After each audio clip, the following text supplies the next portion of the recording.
Welcome to this session. My name is Christopher Coker. I'm director of LSE Ideas, which is the foreign policy think tank of the London School of Economics. And today we're discussing a very timely theme, nationalism and world order in an era of populism, which is a very large, expansive subject, but we're going to focus in on it by looking at the work of E.H. Carr and an essay he wrote many years ago called Nationalism and After. And we're going to ask whether what he had to say about nationalism then was right, and whether what he had to say then applies today.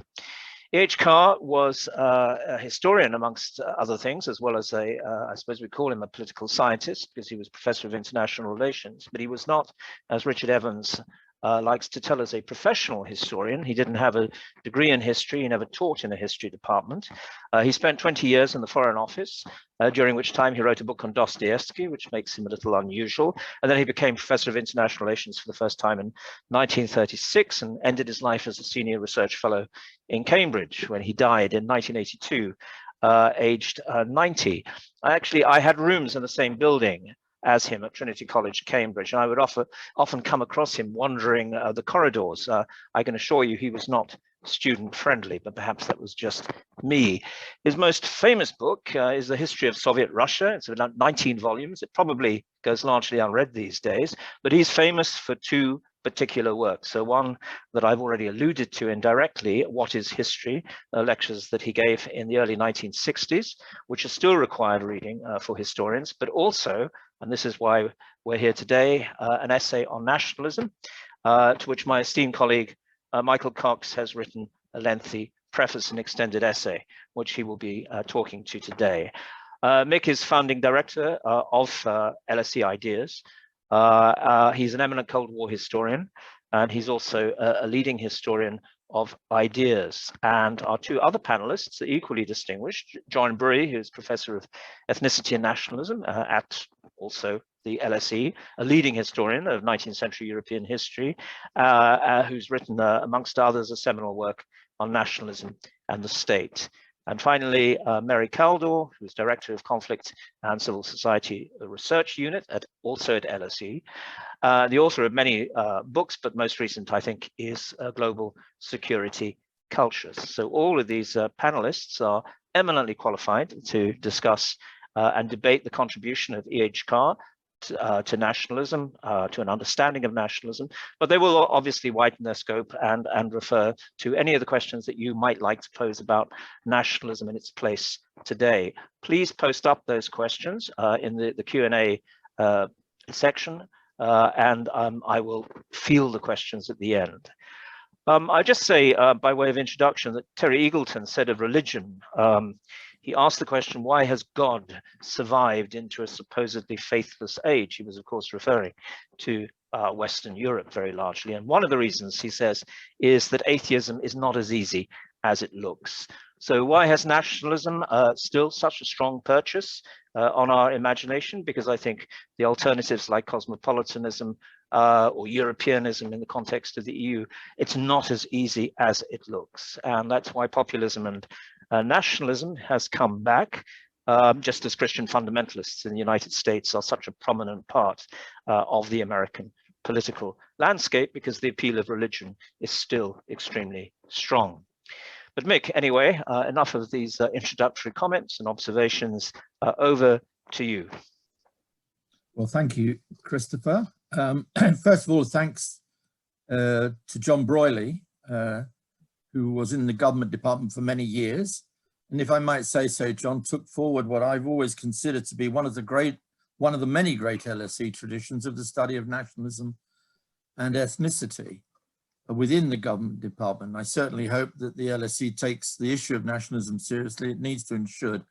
But congratulations to you and all your colleagues, because it does build on a great tradition at the LSE through yourself and through others who we'll talk about later on, including the very great Ernest Gilmer, who we will mention as well. A second thanks goes to my old friend, Mary Kaldor. I heard the word cosmopolitan just used then by Christopher. My immediate thought was that describes Mary Kaldor rather well, and I don't think you would take that as being an insult, Mary, but it's great to see you. We've worked together before on many issues, We held a conference on peace movements many years back, and it's really good to see you down there in Brighton. But anyway, and finally, thanks to Christopher for that wonderful, very, if I might say so, Cocarista introduction, full of erudition and challenging at the same time, Christopher, and congratulations on all the great work you've been doing, taking ideas forward. Now, the title of what we're going to be discussing today is, as Christopher mentions, very broad. Nationalism, world order in the era of populism.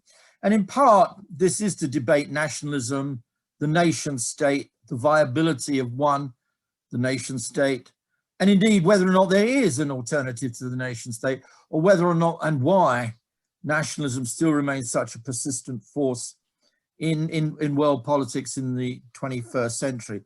The book which was mentioned, and I'll only briefly bring it up on the screen now, is this one here, if you don't mind me doing it. It's with my name at the bottom there. It's called Nationalism and After. It was published in 1945, just as the Second World War was coming to an end. It was written by Edward Hallett Carr, who was then the Woodrow Wilson Professor in the Department of International Politics at Aberystwyth.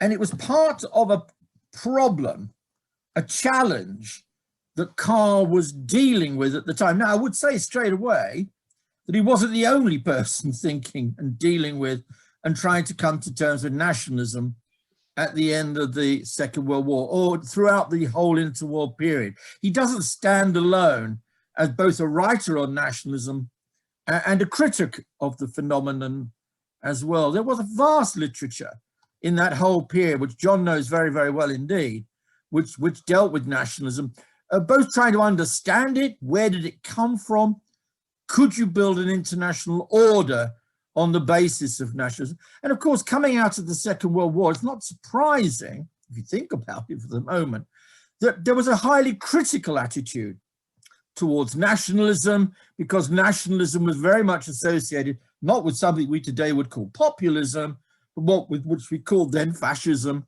and Nazism, which was all highly nationalistic creeds. And of course, the argument was, of course, that nationalism, not alone, but nationalism became an ideology of aggression, an ideology of racism almost, and that therefore it's not surprising that someone like Carr, given his own left-wing background, his own views on the world by then, would become very critical of it. So what I've done in the introduction, and I won't talk too much about that, but I will in a moment, simply explain how he arrived at the views that he did on nationalism, which in itself is an interesting story, not just about Carr, but about the history of the late 20th century, particularly following the Versailles Peace Treaty of 1919. Carr was also involved, just to bring Carr back in just for the moment, and can't avoid him in this debate. He was also very much involved with Chatham House, the Royal Institute of International Affairs, throughout the 1930s, and indeed after and during and after the Second World War. And he actually chaired a 3-year study group within Chatham House, which went from 36 to 39, and he basically put together this committee, which then came out with a book, rather uninspiring title, I have to say, called Nationalism, in which he kind of looks at the origins of the nation state. Where did it come from? Was it ancient? Was it modern? And he tried to kind of analyze where this phenomenon had come to. And of course, he was asked to do this by Chatham House at a time when nationalism was in the ascendancy. So to understand the book, if I can put it bluntly, the 45 book, you've got to put it in the context of the world crisis of the interwar period. It does make sense outside of that. I think it does have some general points to make, which I think are not unimportant, about does the nation state constitute the basis of order? Can we move beyond the nation state? Is nationalism an ideology which is going to promote human progress, or is it one that's going to restrain it? And of course, there are different views about nationalism. Some would say that some nationalisms are progressive and that some nationalisms are reactive. So there's no one single phenomenon we would call nationalism, and maybe that's something we will take up both in the Q&A and what John and Mary will take up.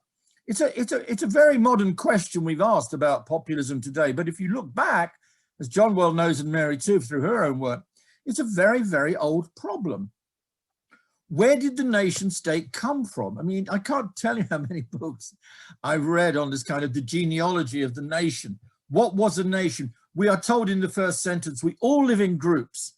And one of those groups ultimately becomes the unit we call the nation state. Of course, though, in historical terms, the most important unit that most people tended to live in was either the family, the village, or in a larger context within empires, not so much within inside nation states. And I think that's quite important. In some senses, the nation state is a rather modern phenomenon.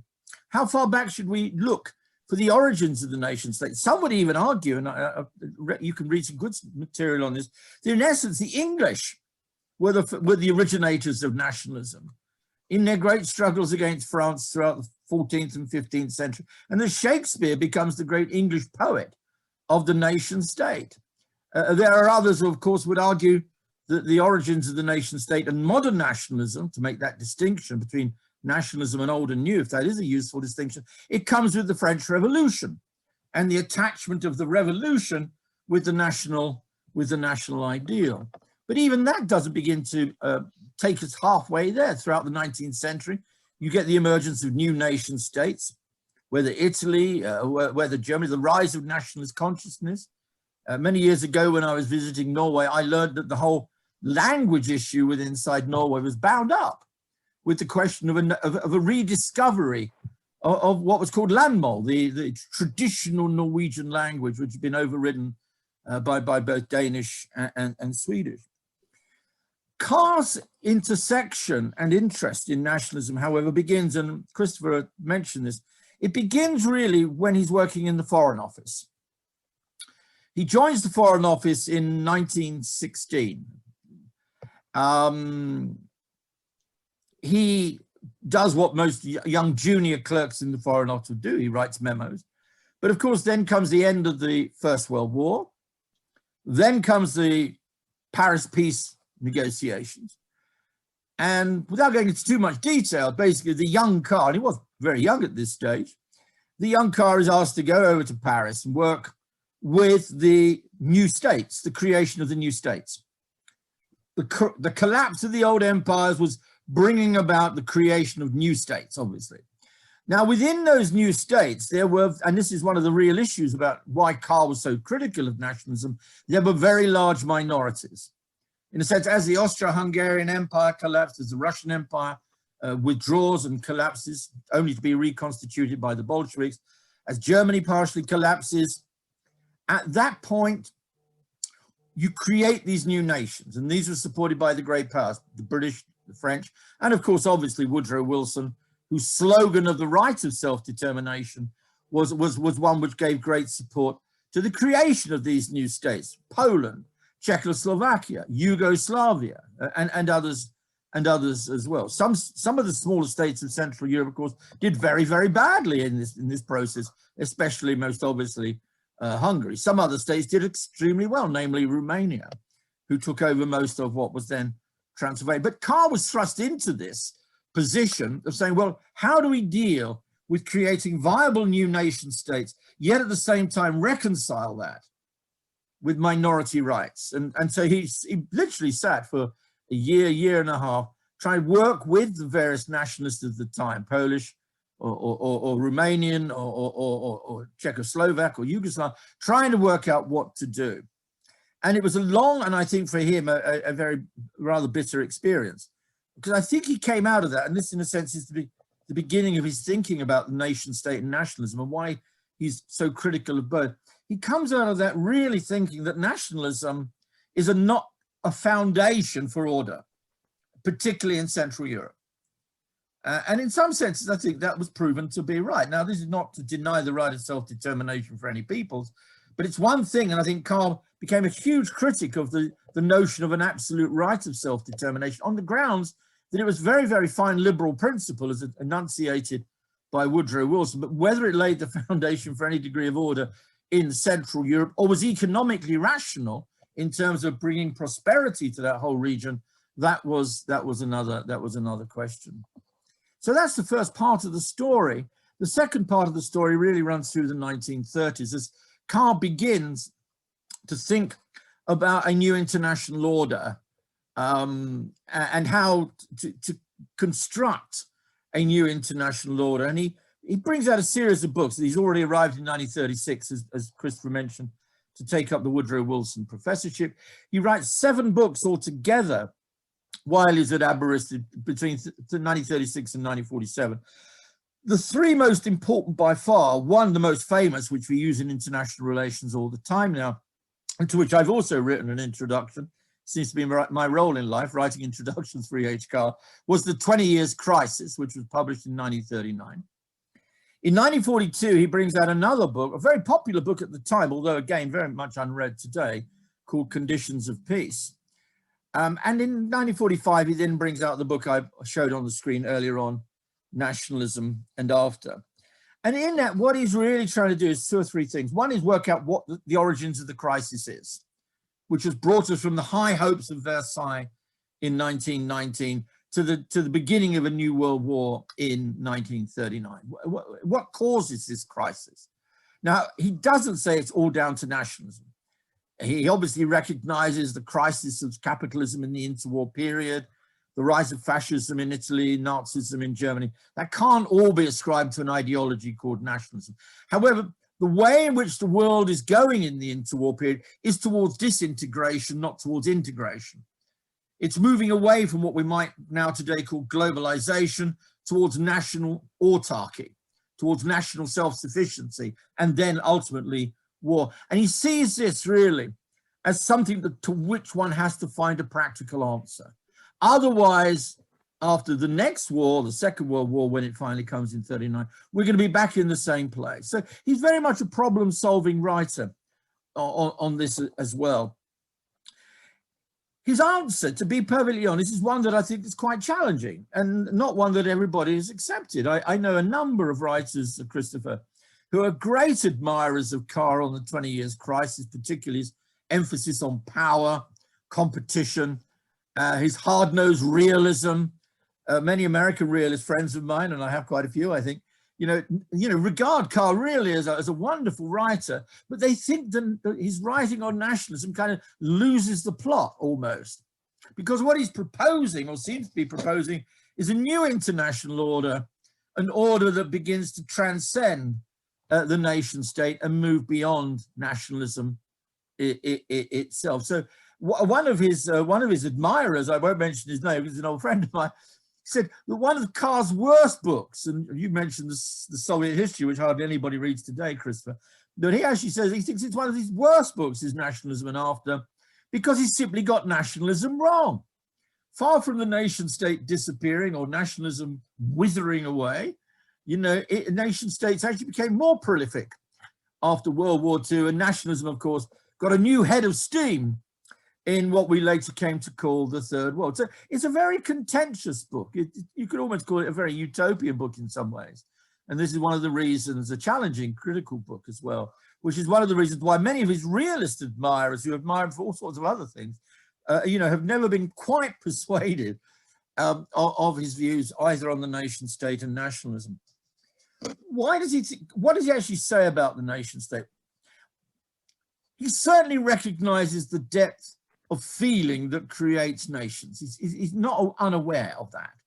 The notions of loyalty, identity, he realizes this is a very powerful force in history. And indeed, when he worked with Chatham House between 36 and 39, he comes back to this time and again. How is it that this particular phenomenon simply won't go away? Because it won't. He's well aware, therefore, of the depth of it. He's also well aware that, at least for 400 to 500 years, it's been the unit of international society, international system, namely the nation state. His response to that is to say, okay, I hear that, I know that, I understand it, but here are my 3 points. One, the world is, the peoples in the world, humanity in its wider sense, has not always been organized into nation states. In fact, if you go back, 400 or 500 years before the beginnings of the origins of the nation state in Europe in particular, it was actually organized in imperial terms, not in nations. There is nothing natural, quote unquote, about the nation state. I think that is his first point, one which I think we can take up. Secondly, he thinks the costs of having nation states, and certainly the costs of nationalism, outweigh any benefits they may ever accumulate. And he's again writing in 1945 at the end of a long war, at the end of a long 20 years crisis. In other words, he's saying, well, okay, I know it's, it may be utopian to try and think forward to a new international order, but nonetheless, what have we just been through since 1919? Total disintegration in Central Europe, another world depression and another Second World War. And therefore, we've got to move beyond where we are in order to find a realistic solution to this particular and fundamental problem of our age. I think he also thought that the world was moving in a certain direction of large units. There's something, what I call rather largest about Carr. He kind of thinks, I suppose it's a Marxist way of thinking, possibly, that in essence, the future does not lie with small states or a proliferation of even more states. All that's going to do is proliferate the problems of disorder in the world, not of order in the world. And I think he therefore starts to think through the idea that in a sense the future, whether this is a correct prediction or not, I'll leave up to John and Mary to pick up, that the future actually lay with large units. In fact, for somebody who was quite critical of the United States in the Cold War, he actually thought of the United States as a very good large unit in the international system, because it would act like a large unit. There was something, I suppose, quite imperial about Carr in that regard. The other part of the other side of that equation, Christopher, and you mentioned his work on the Soviet Union, I think he therefore saw the Soviet Union through that light as well. It wasn't just that he was a socialist, he believed in planning and all the rest of it, and all that is true, of course. And he did believe the Soviet Union was an experiment we had to understand, not attack. But I think he also thought that the Soviet Union would be a solution to the national question, both within what was the old imperial Russia, but also in Eastern Europe as well. And there's no doubt that, if you were Polish or a Czech, you would have real problems with Carr. Because in a sense, he's looking at this in a very large scale, large way of thinking, that the way to resolve all these nationalisms, which have caused so much difficulty and which have not addressed their own minorities problem, is to have a progressive social political organization such as the USSR. And of course, that's opened him up, quite rightly too, to the criticism that in his attempt to critique the right of self-determination, he denies the freedom for peoples. And that, of course, is one thing that, that's been hung around his neck, probably quite legitimately so, for many years to come. Take two or three other points before I hand it over to John. I still think, however, and I'd be as critical of Carr on many things as even though I've done so much work on him, there are things to criticize about Carr. Don't get me wrong. I think there are all sorts of questions through it. But I think he poses a problem we can't avoid. How do you create order on the basis of a multiplication and multiplicity of nation states? I mean, nationalism may have a progressive side, and I've heard people argue that everybody has a right of self-determination. I've heard people argue that as well, perfectly so. But when you actually see the practical workings out of this particular doctrine, these particular ideas, are the outcomes always benign? And the answer Carr would put forward is they are not. They are not always benign. I mean, look, Mary knows a great deal about former Yugoslavia, where she was very much involved, I know, in the 1990s. Well, were the consequences of nationalism, extreme nationalism in former Yugoslavia benign? Have all the consequences of nationalism in former Soviet Union been benign? Well, some I would support, no question about it. But we've got to be realistic and look it hard in the face and say, is this the only solution to the question? We don't know. But I think that is an important question we nonetheless have to argue. The other thing is that we do confront not only nationalism elsewhere, to use a phrase, but we also confront it at home. And I think one of the great problems of our day, and I'm only saying something which I don't think is terribly original, but it's certainly one of the great problems of our day, that nationalism is on the rise. I mean, we call it populism, we can call it all sorts of other things. But, we've seen now a series of populist movements. We saw it in Brexit. We certainly saw it in Trump. We've seen it around the world in other parts of the world, such as India, or in Turkey, or even indeed in China, although they wouldn't call it populism in China. We've seen a kind of sense of utilizing nationalism as a means of mobilization of your populations, and therefore constructing others as your enemy. And I think that again is hugely dangerous, not only in terms of humanity and in terms of how humans relate to each other, because the consequence of relating to each other in a particularly antagonistic way can be deadly and dangerous and can lead to all sorts of appalling human consequences. But it also is going to create the conditions over the long term. So I think, again, one of the reasons I find Carr interesting on this, and I say not in an uncritical fashion, that he does ask questions about our modern world as well. That if we are moving in a direction which is taking us away from a more cosmopolitan period, if we are moving in a direction in which nationalism is on the rise, and we could debate that, and if we are moving in a direction that is taking us away from cooperation towards conflict, then we have to consider how we can move beyond that and not just simply accept it.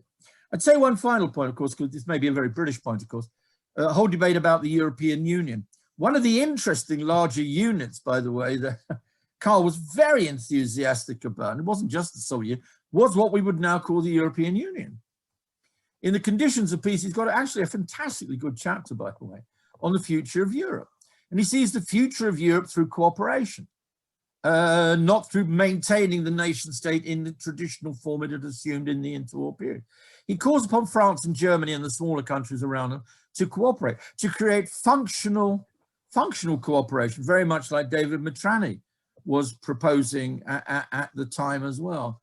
So although it's very easy to criticize Carr on the Soviet Union and even on how he viewed the Soviet relationship with Eastern Europe, and I understand how he arrived at that, whether you agree with it's another question. One also has to look, he was a very forward-looking thinker when it came to Europe and the European Union as well. So with that, those general comments, Christopher, I hope that opens up for a debate and a discussion. I hope I didn't run over my time, and I'll hand over to John now. Thank you very much, Christopher. Thank you very much, Mick. Mary told me that you could only see my eyes. I hope you can see more than my eyes now. But I suppose the eyes are windows into the soul, so they're the best part. Thank you very much. Mick, you will have a chance to respond to John and Mary's points when we get to the Q&A, so feel free to do that. John, can we go straight to you, please? Okay, I hope you can hear me. Yeah? Yes. Okay. Well, thank you for the invitation. The way I'm going to do this is I want to talk about Carr's understanding of nationalism, but Mick has said a lot about that, and Mick knows a lot more about it than I do. But I want to look at it in the light of the subsequent development of a field of studies called Nationalism Studies, which really, I think, took off in the 1980s. And in particular, I want it to relate to the work of Ernest Gilmer, who, in my opinion, has produced the most powerful single theoretical approach to the subject of nationalism, and particularly a year after Carr's death, a book he published in 1983, Nations and Nationalism. But furthermore, subsequently, quite a good deal later, Gilmer published an essay on nationalism and after. So we actually have Gilmer's own direct appreciation of Carr's work. And a very interesting thing, Gilmer has a very mordant sense of humor, very funny sometimes. You laugh out loud at some of the things he says. And he says that he read Carr when he was studying PPE, Politics, Philosophy and Economics, at Oxford, just towards the end of the war. And the thing that struck him there was that there was nothing significant about politics. Philosophy was unworldly in one kind of a way, and economics was unworldly in another kind of a way. And he read Carr, and Carr lived in the real world. And he really appreciated that. But he then pretty much forgot Carr and didn't come back to him for about another 40 years. First of all, he has critical remarks to make about Carr, and some of these I share and some of them I don't. First of all, and it picks up on a point that Mick made, is Carr's periodization of nationalism. He basically has 4 periods. The first period is the period up to the French Revolution, what he calls the breakdown of the medieval unity, and referred to the imperial character of medieval Europe. The second is the period from the French Revolution, when, in a sense, the radical democratic concept of the nation enters history. But then through the 19th century doesn't have apparently very destructive consequences after the demise of Napoleon, because of British hegemony, free trade, gold standard, and so on. And then the period which really, I think, interests him above all is period 3, that is beginning really with the era of the 2 world wars, although he does say something about the anticipation of that in the latter end of the 19th century, particularly with German unification. And then finally he has a period 4, which is the bit the Nationalism and After refers to. Now, I agree entirely with Gilmer that it is quite wrong to call the first period a period of the nation state. When you look at it, apart from France and Britain, you can't really talk about national states, except for the one he doesn't mention, which is, but very much towards the very end of it, the United States of America before the French Revolution. Most of Europe and most of the world is still organized in imperial units or very small-scale sub-national units. What he's really talking about, I would say, is the rise of the territorial sovereign state. And he's particularly talking about what one person has called the founding myth of international relations, the notion of the Westphalian Treaty, giving rise to this idea of a plurality of sovereign states. But these sovereign states are dynastic powers. They are not nation states. The nation does not in any way get involved. And most of these sovereigns do not think of themselves in national terms. They think of themselves in Christian terms, and they think in terms of dynastic glory and honor. In a way, Carr makes the point that this does to some extent tame international relations, because this ethos, which produces wars, war of dynastic successions, for example, but this ethos also constrains the way in which war is fought, and constrains the conduct of international relations, because these people, in a sense, they're cosmopolitan in a way. They understand each other, they have the same values, and so on. His second period is the period from the French Revolution, when essentially the nation is invited into history. But the point is there, but after 1815, we have this, to some extent, looks an almost ideal situation where British hegemony, exercised very discreetly through the gold standard, through free trade, through international economic arrangements, and not accidentally through the dominance of the British Navy over every other naval force in the world. This actually leads to a period of relative peace, but it's also a period where nation state still isn't an especially widespread phenomenon. Most of East Central Europe and Southern Europe are not organized in nation states, and even when there are such national states, such as Spain, they're hardly liberal. So we're again talking about, if we're talking about the nation state, we're really basically projecting from a very small part of Western Europe and the USA by now onto the rest of the world. So the key really is period 3. This is what really matters, I think, to Carr and students of nationalism.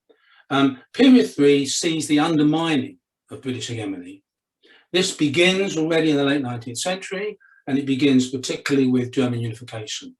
Germany suddenly is a new powerful force on the block, challenging the existing powerful states, and not agreeing with many of the ways in which the present order is arranged.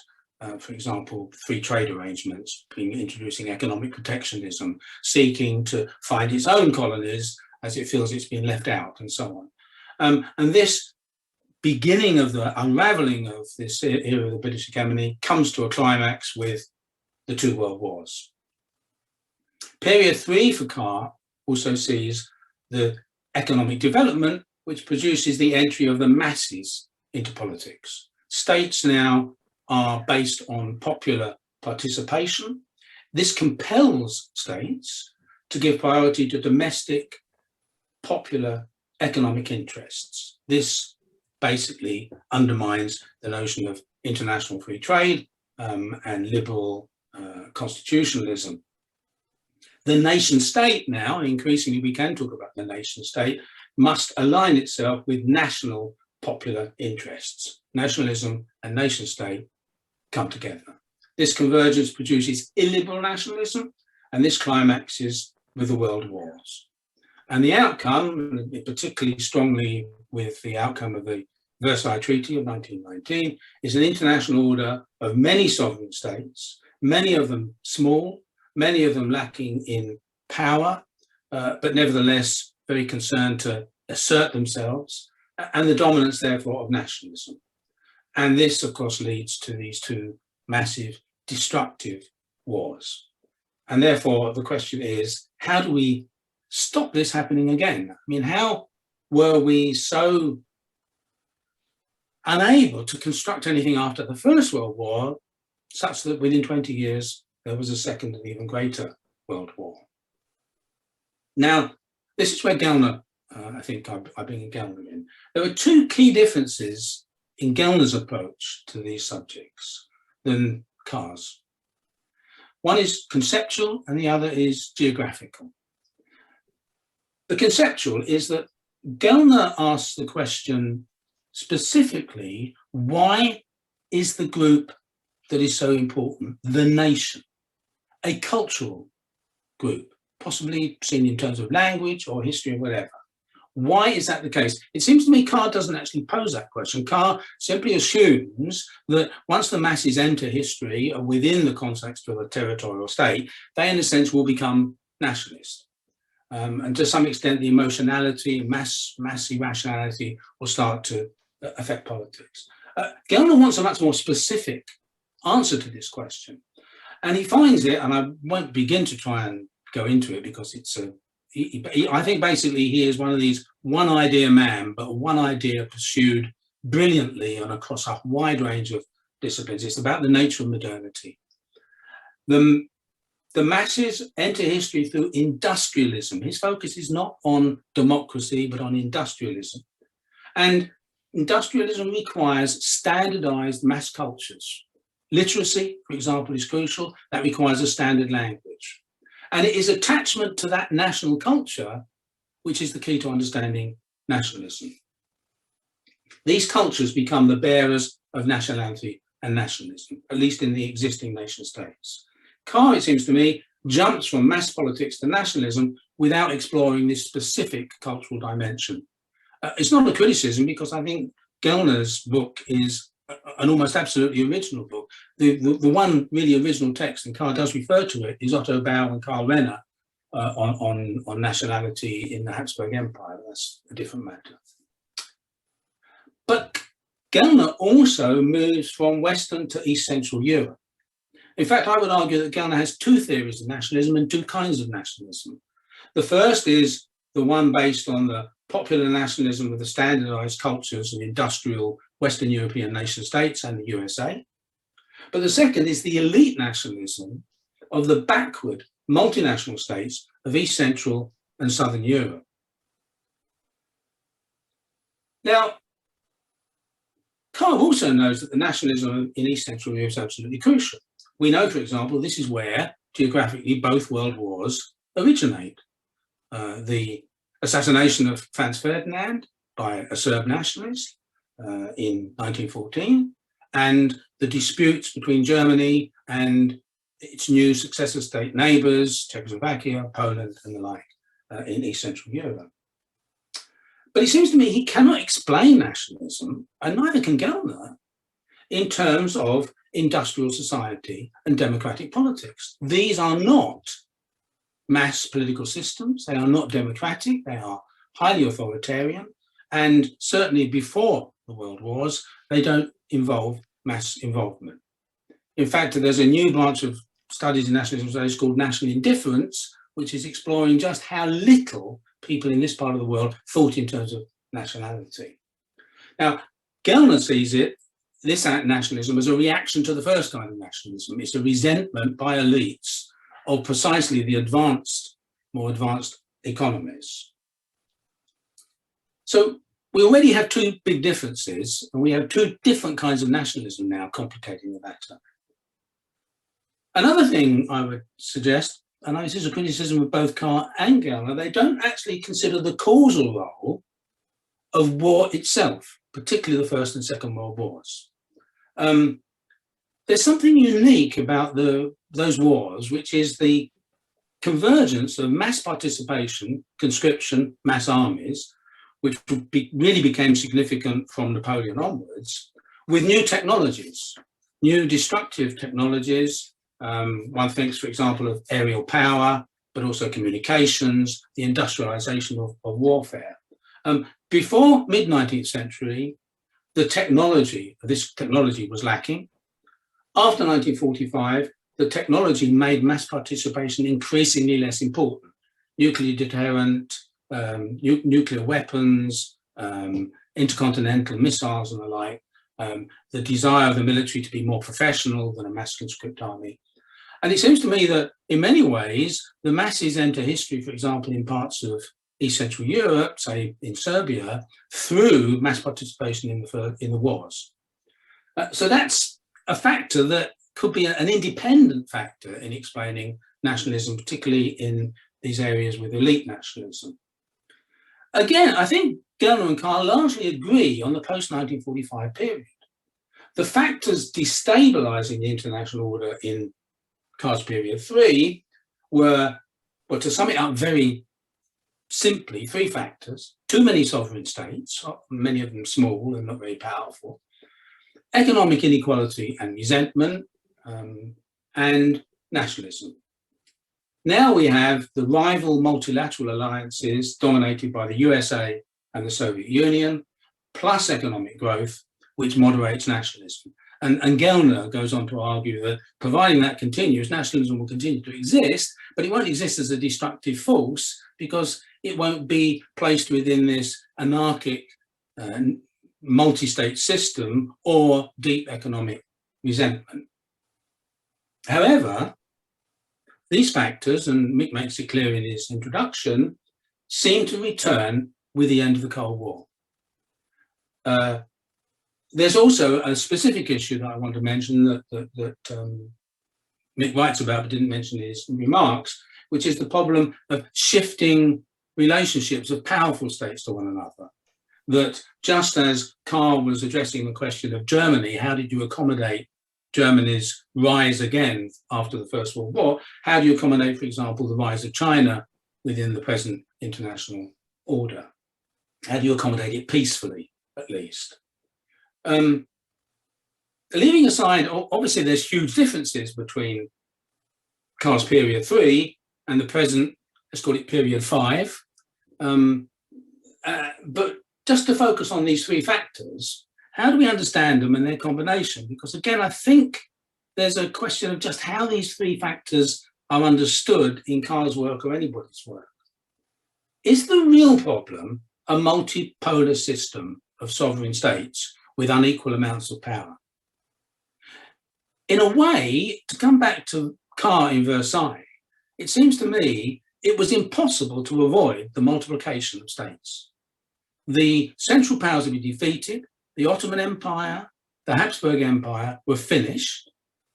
For some time, it looked as though the Romanov Empire might also be finished. Clearly, the major powers on the winning side were not going directly to extend their rule into those areas. So clearly, there had to be some alternative system, and it's difficult to see what it could have been except a system of smaller successor states. Does it matter whether these states are nation states? Is nationalism a cause for these states to exist? Or is it a way of legitimizing states that were going to be produced in any case? Take Wilson's Doctrine of National Self-Determination. It's very interesting. The text in which he first mentions that appears the day after he has given a translation of a speech by Trotsky, in which the Bolsheviks have declared the principle of national self-determination.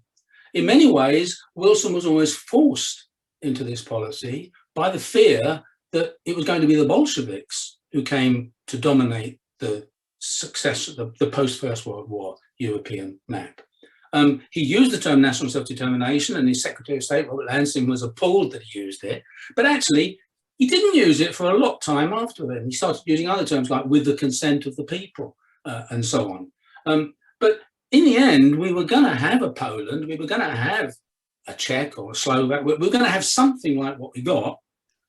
Could we then have avoided having nationalism with it at all? Would nationalism really actually be the factor that made this an unstable system? Well, I think it would, because, for example, if you look at Poland, which Mick points out, increasingly E.H. Carr came to detest the Polish nationalists, their resentment, their thin-skinnedness, their refusal to address realistically the problem of 30% non-ethnic Poles in their country was going to make all kinds of problems for them.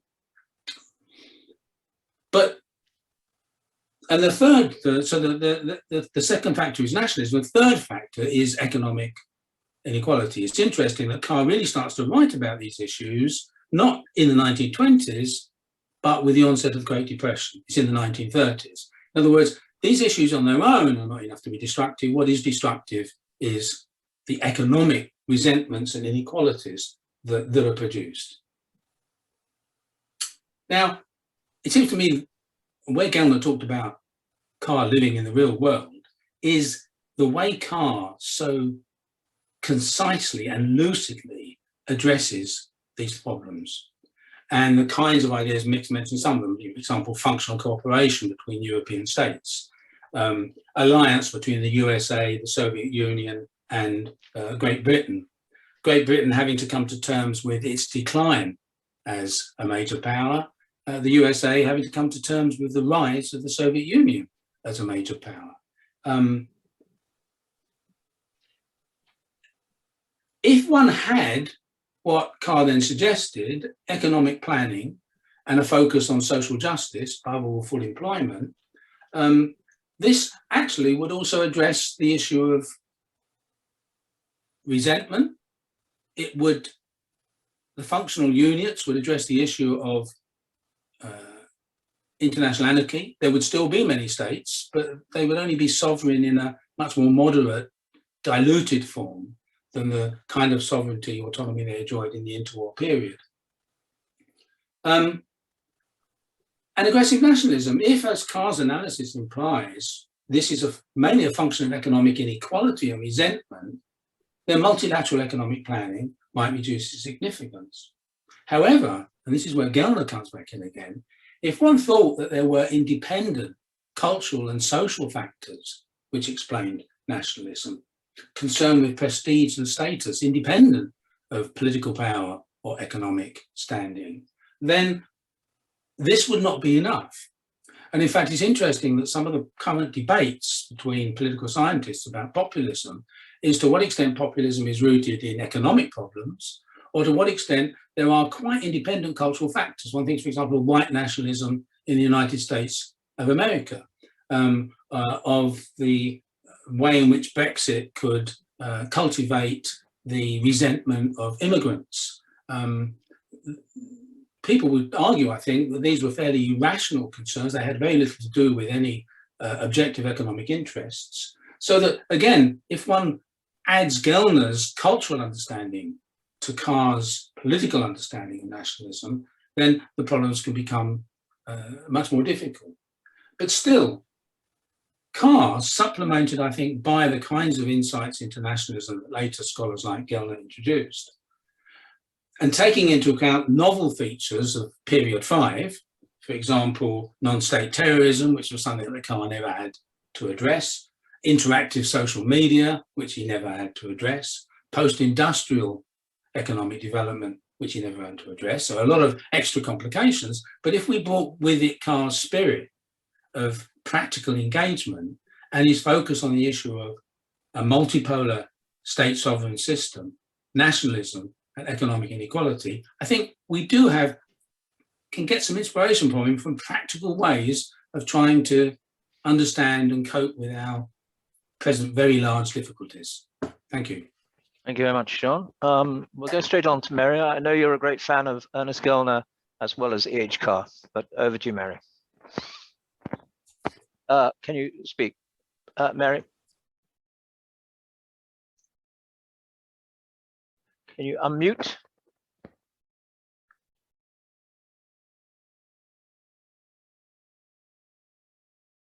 Shifted. Right. My laptop was unstable and I shifted to my iPad, and I Okay. was using my, anyway. Yes, I mean, Ernest Gilmer, I knew Ernest Gilmer, and actually at the very beginning of the war in Yugoslavia, I organized a meeting in Belgrade with the aim of ending the war. And Ernest came from Prague by bus. He thought it was so important and gave a passionate speech against national self-determination. So I'm very influenced by Gilmer, but it was also, I have to say, that I am very sympathetic to E.H. Carr. And that I'm really going to talk about Carr, although I will try and bring in Gilmer. I think the real significance of this book that Mick has very usefully republished is the kind of international relations, the kind of world order that he proposes. And what does it involve? It involves, as he puts it, a balanced structure of multinational and international groupings. He doesn't quite say what they are. It involves functional organizations. Very importantly, it involves human rights. He says we can only have freedom and equality of the individual, not of the nation. And this has to be recognized in any international system. He sees the problem that the international system was defined in terms of the freedom and equality of nations as the big problem. And finally, he thinks it has to have a common project, and that common project has to be social justice. And so I suppose what I thought I would do today was to think about what this means for the current era. Because on the one hand, we are seeing the reemergence of nationalism, the rise of authoritarianism and populism.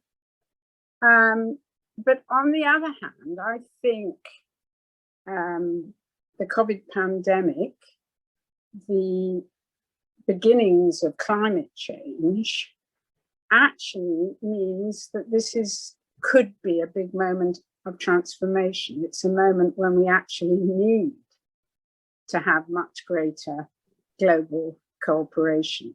So we have these contradictory elements, and that's what I thought I would talk about, although I'm afraid I'm going to talk mostly about the negative things and come back to the positive things, or possibly positive, at the end. So I think if we talk about the current phase of nationalism, like John, I think I'd call it the fourth. In a way, each of Carr's periods was associated with what one might call a type of nationalism. And I think what we're seeing with the rise of authoritarian populism is what we might call, if we're using Carr's typology, as the fourth type of nationalism. So the first period, as John said, I think both John and Gilmer are right, wasn't really about nationalism. It was about sovereigns. It was about the rise of states that were personified in the monarch, in the sovereign. And it was a period where international relations were characterized by a kind of gentlemanly discourse among the sovereigns who were all related and who spoke French. And they had mercantilist wars to capture markets, and they were fairly limited and gentlemanly, I don't know how gentlemanly, and they respected neutrals and they respected non-combatants. The second period, I guess, is the period which Carr calls national irredentism. John talked about this. But I think he's really talking about what he sees as a fairly progressive kind of nationalism. It is the end of absolutism. It's the period when people wanted to construct nations as a vehicle for democracy and for development. If you wanted to have democracy, who were the people, and the people were the nation.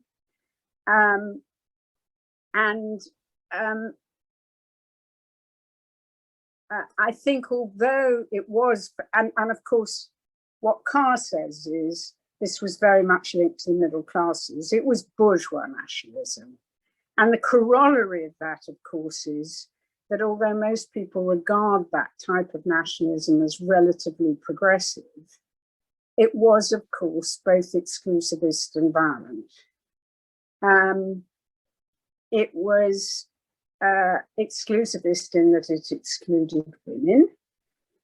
In America, it excluded Blacks, it excluded Native Americans. Today, we'd have called it apartheid. In Britain, it excluded the poor. So it was a sort of elite type of nationalism, as Carr says. And it was also associated with wars for territory, but even more importantly, it was associated with empire.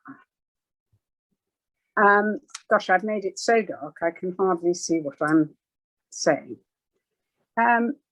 Gilmer, I think the other aspect was, of course, that it was culturally exclusive. And John has described Gilmer's argument that, which I agree with, that nations are the product of industry, that what you got was the emergence of what he called a vertical high culture, a literate culture based on the vernacular, so that people could communicate with each other in the same idiom.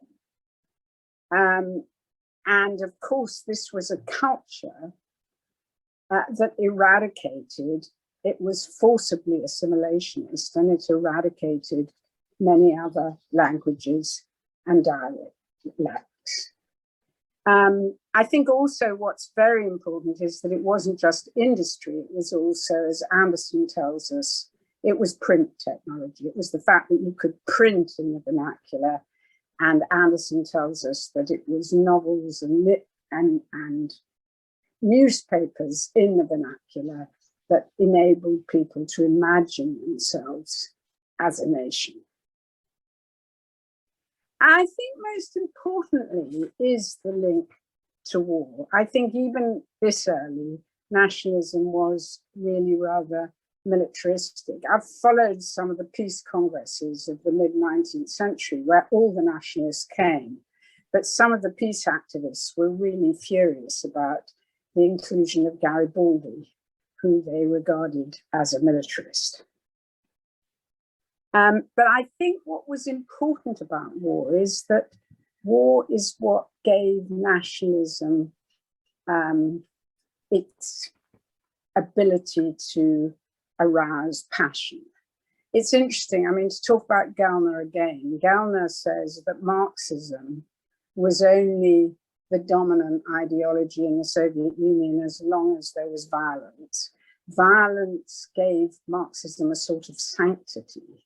The doctrine of Marxism was a kind of religion as long as there was violence. Once the violence stopped, it became banal.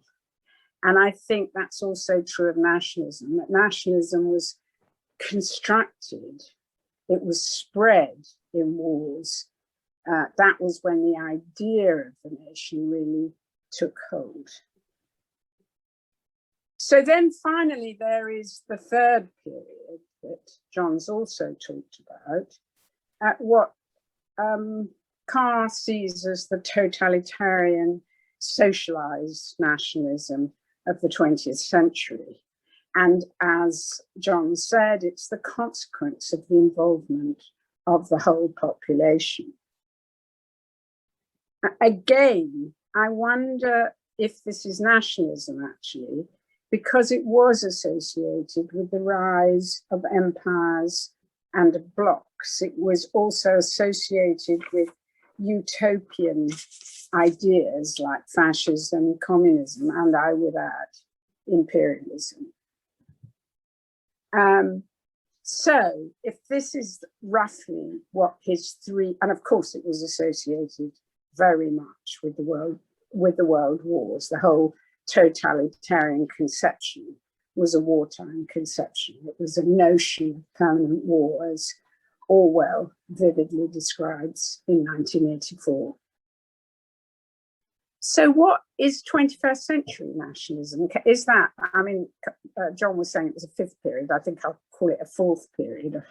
How does this relate to the earlier periods of nationalism? Well, I think it's much more divisive and fragmented than earlier nationalism. Although, of course, it has antecedents in the breakup of the Austro-Hungarian and the Ottoman empires, as John described, which were quite similar. But whereas 19th century nationalism, and indeed you could argue post-colonial nationalism in much of the South, global South, were very much about defining a people for the purposes of democracy and development, and also in the European case, 19th century European case, for external expansion. I think the new nationalism is much more about access to the state on behalf of particular groups, whether these groups are ethnically defined, religiously defined, or racially defined. So it's about disintegration of the state unbuilding, rather than about state building. I mean, take the Brexit movement as an example. For all Boris's talk of global Britain, the Brexit movement is really, the project is really white English nationalism. It's hugely divisive domestically, and it's likely to lead to the breakup of Britain. It's going to lead to Scottish independence and perhaps the return of violence in Northern Ireland.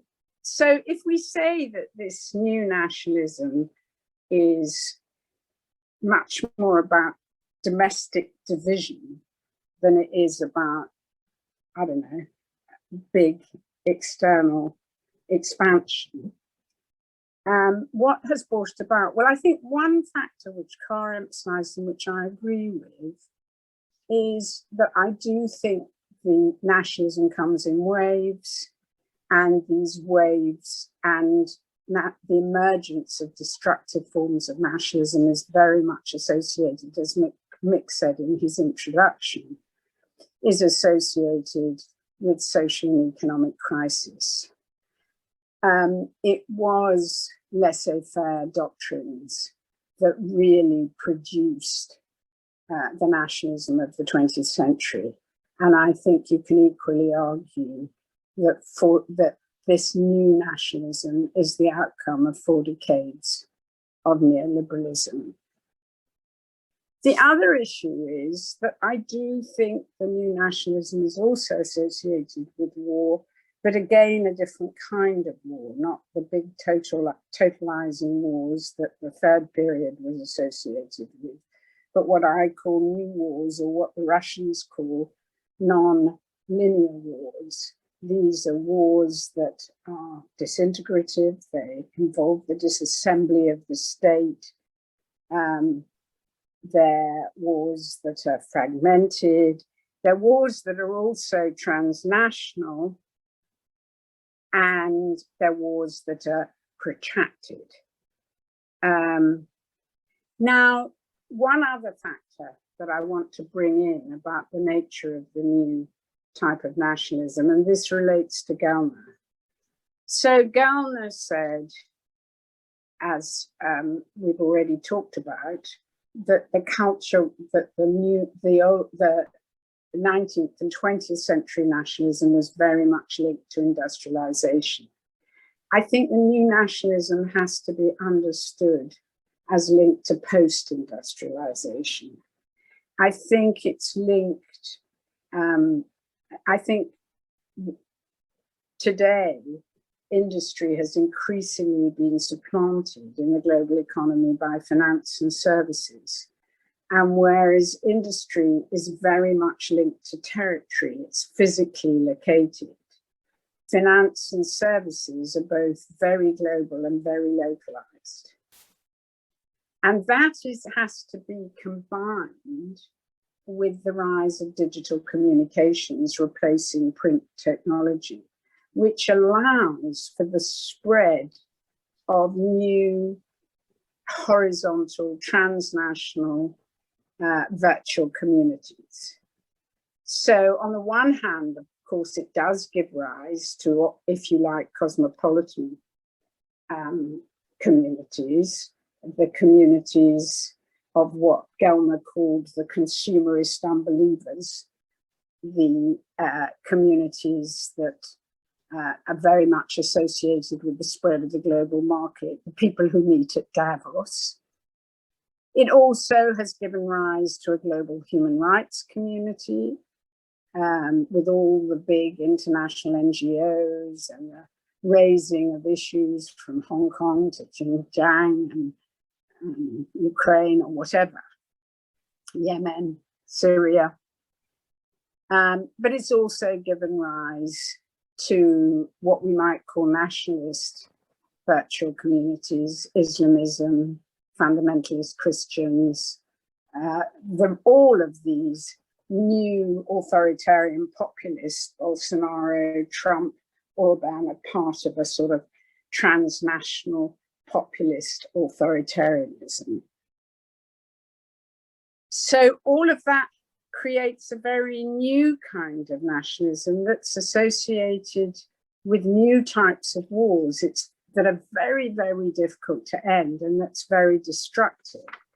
And so my feeling is that if we can't come to terms with this and try to find ways to counter it, we could see a very depressing long-term future in which the kinds of wars that never seem to end in places like Syria, Yemen, the kinds of things I study could spread. So, given this really depressing context, what are the prospects for the kind of international order envisaged by E.H. Carr?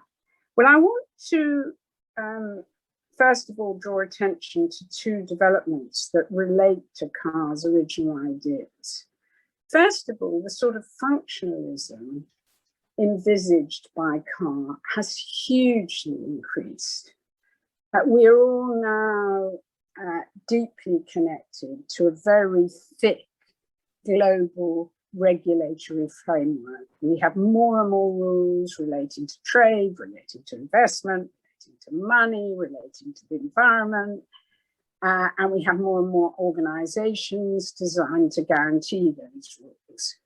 The European Union actually, as I think it was Mick who pointed it out, is actually the epitome of this. The Monnet method was all about taking a lead on functionalism, encouraging economic and social integration in the hopes that politics would follow. And as we know from the Brexit experience, it's really, really difficult to disentangle yourself from these mass of rules globally, the administered space of the entire world. And so that in itself, I think, is a sort of safeguard, but of course it can be disentangled by this destructive nationalism as it is in conflict zones. And so it needs a kind of accompanying politics. The other development, which I think is really important, is the development of human rights, which is something that Carr was really calling for, but didn't really exist in 1945. There was the Declaration on Human Rights, but then you got conventions in the 1950s. But what was really important was the rise of the human rights movement, Helsinki movement, Human Rights Watch, the human rights groups in Latin America, that really pushed for human rights, so that by the 90s, human rights had become a really important factor in world order and the way you think about world order. Of course, that is going away now. I mean, it's being reversed, but it's still there.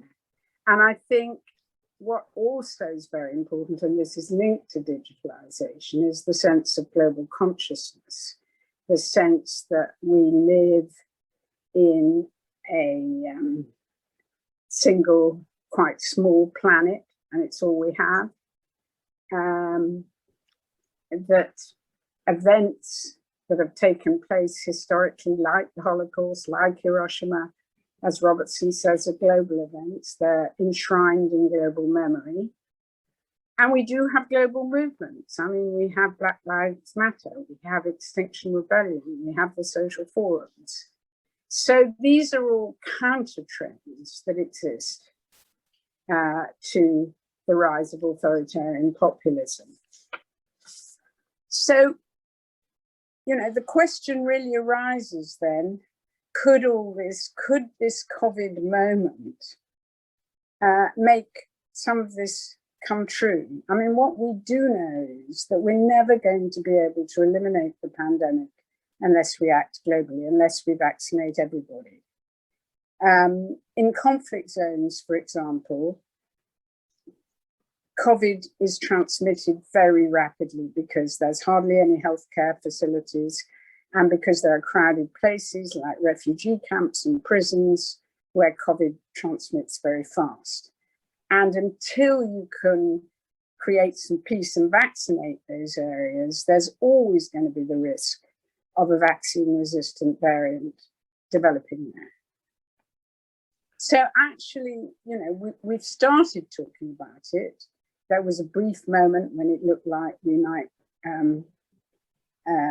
give up patents on vaccines. There's been COVAX, but it's much too little, not nearly enough is being done. And it requires a much greater degree of global cooperation. And of course, the same is true of climate change. And we are seeing the immediate effects of climate change and floods and forest fires and all the things that are getting worse in a quite frightening way. So the question is this COVID moment, which is a kind of crisis moment, and it's a crisis moment when we're not thinking about soldiers, we're thinking about healthcare workers. Is this sufficient to bring about the kind of changes that Carr envisaged? And the only thing I would add to Carr's model is I agree about, you know, it being composed of multinational groupings, and I think regional groupings. I think the European Union could be a kind of model which involves not actually, I think, a new empire, but something that involves the pooling of sovereignty of nation states, that's something that deals with the worst aspects of nation state, domestic repression and war, and yet at the same time enables them to exist. But I think it's just got to be both global and local, because the complexity of the current world means that it has to be dealt with at local levels as well as global levels. And I think if I have one criticism of Carr, it is what Mick called his largism. I think small is good too, and you need a combination. But I think the jury is out as to whether we can get there. And if not, I think we face a very grim future. Thank you very much, Mary. Right, well, I think that's a very, very broad agenda. We only unfortunately have 15 minutes left. And I'm just going to, because the questions are very interesting and they fall into 5 points that have been made. One refers, Mick, to your point about E.H. Carr being left-wing. Is there such thing as a right-wing criticism of nationalism? And was there a right-wing criticism of nationalism at the time? One applies to the whole point about the Eurocentric nature of this discussion, although Mary, of course, touched upon Yemen and Syria and other points. But what's the landscape in the Middle East? Because we did have Pan-Arabism in the 50s that didn't go anywhere, rather like Pan-Africanism at the same period, perhaps later in the 60s. So nation states are with us, but how genuine are they in terms of what would be recognized as nation states? The third point on big, is big beautiful or is big not beautiful? The idea is that the question is that multilateralism is based on small states, not big states. And one of the criticisms of the European Union might be it's too big and that it's actually firing up nationalism. Brexit might just be the first of many challenges. Another, which John referred to on political economy, does nationalism amplify social hierarchies and economic inequalities? But as someone also sent in a question, but surely the welfare state was based on a national idea and originally on nationalism. A point made, I think, by Matthew Dancona in his book on identity, which is critical of liberals for proposing that politics should be based on group identity rather than national shared values and conceptions of what would be in the national common good. But then the question is, to what extent does this national identity end up with nationalism or lends itself to exploitation by extreme nationalism? And the last question, which I think would be addressed to you, Mick, since you're a fan of football and England versus Germany is taking place as we speak, what would E.H. Carr actually have to say about sport and nationalism? So we have all these questions and we have less than 10 minutes to address them. Would any of you like to address one of those questions, starting with you, Mick? Sorry to interrupt, Christopher. Thank you. Firstly, thank you both to John and to Mary for your very thoughtful comments, by the way, and that was great. So thank you very much indeed. We could discuss one or two points on the slide. We don't need to. Let's get on to some of those questions. They're good. Christopher poses the question very nicely. Can there be a right-wing critique of nationalism? Well, I think there can be. It's called imperialism. I mean, most imperialists, take Winston Churchill. I don't think he was a great fan of Indian nationalism. Most imperialists actually didn't like nationalism very, very much, unless it was their own nationalism, which they then said it wasn't nationalism, it was civilization. So I think there is a right-wing critique. It basically comes out of an imperialist mentality itself. But of course, Carr, although I think there was something imperial about Carr, he worked in the Foreign Office for the better part of 20 years for the British Empire. Let's not get away from that. Nonetheless, I think what was quite extraordinary about Carr is how within the framework of working within the British establishment, nonetheless, he did develop a kind of what I would call a left-wing critique of the economic order and of the political order. It was really quite remarkable, an insider-outsider approach, which is really, it's not entirely never been known before that insiders can become critical of the system, but he was a very interesting example of that. He was a great admirer of Keynes, by the way, on the Versailles Peace Treaty, which was also mentioned. And I think he drew quite a lot of critique of the Versailles Peace Treaty and his view on nationalism from Keynes as well, who was a liberal, after all, quintessential liberal. And Keynes's argument against the Versailles Peace Treaty, putting aside the whole question of German reparations, was that if you break down Central Eastern Europe into small fragments, you're not going to get an economic recovery. You're not going to get economic rehabilitation, and you're not going to get a viable economic order within Central and Eastern Europe, which gets to the point that John made about Versailles. In a sense, the tragedy of Versailles in some ways, John, I think. I don't think it was going to be any different to what finally happened. I mean, in a sense, you're watching a slow-moving train wreck coming towards you as you kind of watch the Versailles Peace Treaty unfold. There was no way that one could find any alternative to the collapse of the old Austro-Hungarian Empire, etc., without self-determination and without the creation of small states or smallish states, which themselves then went into wars against one another and never completely resolved their own minorities question, and indeed could not essentially become economically viable. But thanks for the question of being right. Yes, the imperialists are kind of right-wing critics. You know, there is a large literature out there, Christopher, a more conservative character, which is highly anti-nationalist and believes that empires were good and empires should be too critical of them. On the sport question, very, very quickly, well, I'm glad you said that, because the football game started about 10 minutes ago. I know, and that's probably why quite a lot of people have gone on. I'm not quite sure what Carr would say on sport, but let me just, however, draw in somebody else who Carr did know something about. Philip Noel Baker was the first professor of international relations, as you know, Christopher. This is not answering the question, but I'm answering the question I really want to be asked. Philip Noel Baker was the first professor of international relations at the LSE, and he was an Olympian. He was a great Olympian. He actually won a silver medal, the only one at the LSE ever to win one, I think, in the Olympics ever. And then went on to win the Nobel Peace Prize in 1959. But he was a huge supporter of the Olympics movement. Now, I know that's not the same thing as the football we're watching at the moment across Europe, but he actually believed that the sport, international sport, through the Olympics movement, could actually bring people together. And he always held to that principle. Now, you could say that he was a naive liberal, and possibly he was, but sport does not always have to divide. Sport does not always have to divide, as I think some people say now.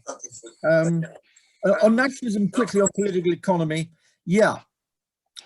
Carr does have a political economy. He basically thinks the way the world economy is moving and should move in the future actually makes the nation state as the seat of economic activity less and less important. You could almost say he's a kind of an early theorist of globalization.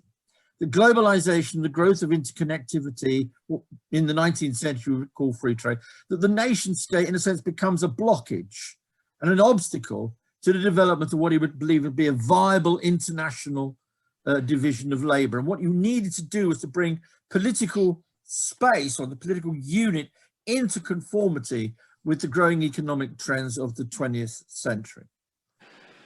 I'll finish there, by the way. Thank you very much. John, just if you can address one question out of that set. Yeah, difficult. Just very briefly on the conservative critique, it was interesting that one of the people that Carr got on very well with at Versailles, I learned this from Mick's introduction, was Louis Namier. Louis Namier also detested Polish nationalism, but he detested Polish nationalism not as a British middle-class liberal, he detested it as a Polish Jew.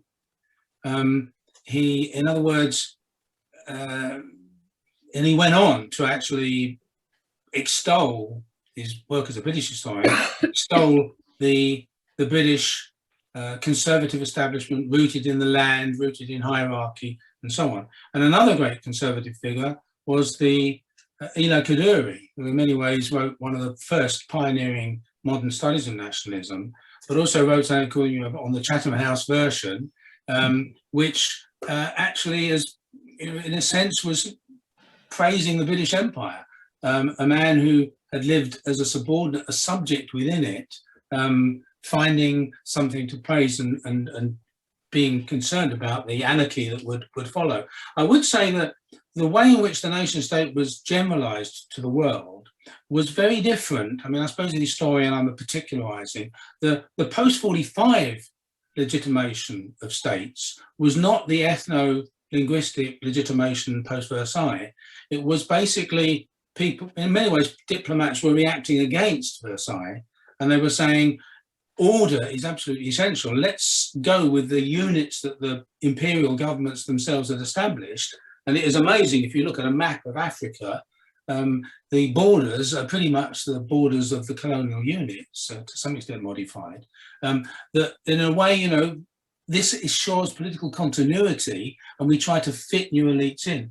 The other thing I just wanted to say was about how you can get a moderation of the nation state unit. It seems to me that nationalism today, Mary made the point, is divisive. It's mainly reactive. It's not offering positive solutions. It isn't offering the solutions of unification or the post-imperial settlement of Europe. It's simply reacting against bigger things it doesn't like. The question is, how can those bigger things prevail? And it seems to me one is obviously formal alliances of states, like NATO once existed, or the Warsaw Pact. Second are functional groupings. In other words, you get postal unions or monetary unions. If only we could have a vaccine union that really worked. A third is something that's often denounced on the left, but it's just informal regional power.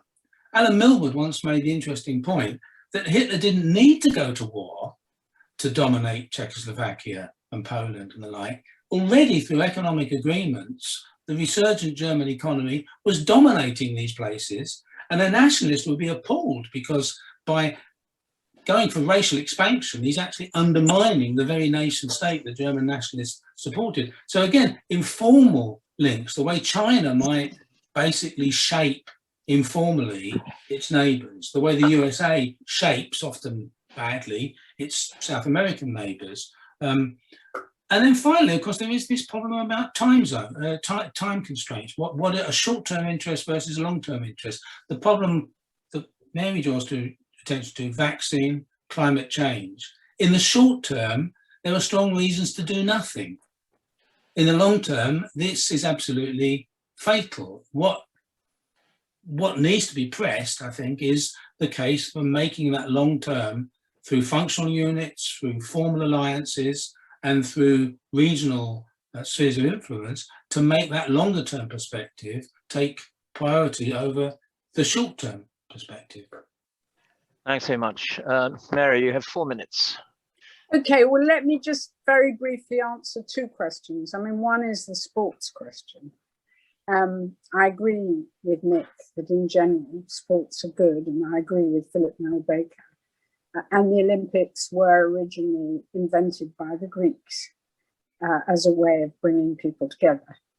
It was meant originally as a peace project. Nevertheless, in all the conflicts I study, football has often played a very problematic role. One of the worst militias in Bosnia was composed of the fan club of the Belgrade Football Club. So I think we need to positively think about how to make sports, ensure that sports are a contribution to peace rather than a cause of division. The other issue I wanted to answer was the post-colonial question. I mean, I did mention very briefly that I thought post-colonial nationalism was quite similar to mid-19th century nationalism, in that it was a way of mobilizing people against colonialism. It was seen as a vehicle for creating a democracy and for promoting development. I think, of course, the problem was, like 19th century nationalism, was that it excluded women. It was very paternalistic. The first sort of generation of leaders, with the exception of India, tended to be very authoritarian. And also, I think it did contribute to ethnic problems, in part by retaining the British division between subject and citizen that Mandani talks about, retaining what were seen as customary laws, which had actually been ways in which the British imposed rule on remote parts of the countryside. So for all those reasons, it laid the seeds for the new kind of nationalism which we're seeing now. But I think it's a really good question, and it's something really important to develop. I finally have a question that no one will have time to answer. I'm not a historian, but my question to Nick and John, which they won't be able to answer, but perhaps another time, is why couldn't you have just had the democratization of the Austro-Hungarian Empire and the Ottoman Empire? I know a lot of my friends in post-Soviet states said they didn't want nationalism, they didn't want nation state, they wanted to democratize the Soviet Union. And actually, if you'd kept those empires loosely together under a different framework of rule, that we wouldn't have so many of the problems that we have today. You know, we need actually something like the European Union in the Middle East, and you know, maybe the European Union is bit by bit solving some of the problems of Eastern Europe, although we have the huge problems of Poland and Hungary at the moment. But that's a big question, historical question in my mind. That's a wonderful what if question. What if the Austro-Hungarian Empire and the Ottoman Empire had survived? And I'm sure we could take an hour and a half answering that question. I'm very sorry that I have to bring it to an end. We've had a very rich, intellectually rich discussion, because it's been very diverse. It's been very broad, and 3 different perspectives really on nationalism through the focus of E.H. Carr. The questions are still coming in, by the way, so I do apologize for those participants who wanted to raise them and we weren't able to deal with them. And now I'm afraid we have to allow people to go off and watch the Germany-England match and cheer for their respective sides, hopefully in an Olympic spirit rather than the spirit of nationalism. But I have a feeling that the spirit of nationalism will raise its head in the next hour or so on the football field and the terraces. Thank you all very, very much, and hope you'll come back to one of our other events in the future. Bye for now. Thank you very much, Christopher. Thank you, John, and thank you, Mary, and thanks to all the questions.